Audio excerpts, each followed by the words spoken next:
ये अभियान जैसा मैंने बताया था कि उनका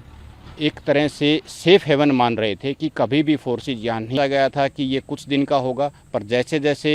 फोर्सेज को सफलता मिलती गई और इस अभियान की जो अवधि थी वो बढ़ती चली गई। और इस अभियान के आप यदि रिजल्ट को देखेंगे तो रिजल्ट आपका फिगर्स में हो सकता है कि रिजल्ट कम दिखाई दे, क्योंकि इससे जो छोटे ऑपरेशन थे उसमें भी उनकी जो किलिंग्स थी वो बहुत ज़्यादा हुई है। परंतु इस अभियान में जो एक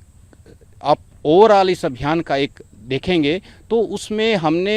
उनका एक जो गढ़ था उस गढ़ को हमने एक सेफ हेवन ना बना करके ये एक संदेश दिया है कि जो भारतीय सशस्त्र सेनाएं हैं, भारतीय जो केरपू बल है, जो सिविल पुलिस है, वो कहीं पर भी आकर के उनको खदेड़ सकती है। और जो अभी तक उनका एक पीएलजीए ग्रुप था या दूसरे ग्रुप थे जो संगठित होकर काम करते थे, वो बहुत छोटे छोटे टुकड़े में अपनी जान बचाते फिर रहे हैं। अभी तक का ये एक सबसे बड़ा अचीवमेंट रहा फोर्सेज के लिए कि वो डिसइंटीग्रेट हो गए हैं सारे। और उनका जो यहाँ पर जितना भी सामान रखा हुआ था, चाहे वो रसद सामग्री थी, चाहे उनका खाद्य सामग्री थी, या बहुत सारी उनकी जो फैक्ट्रियाँ थी, जो गन फैक्ट्री थी, जो लेथ मशीन थी, जनरेटर्स थे, वो सारा का सारा हमने रिकवर कर लिया है। दोबारा इस तरह का संगठित होने के लिए उनको मौका नहीं दिया जाएगा। और ये एक तरह से माने तो उनका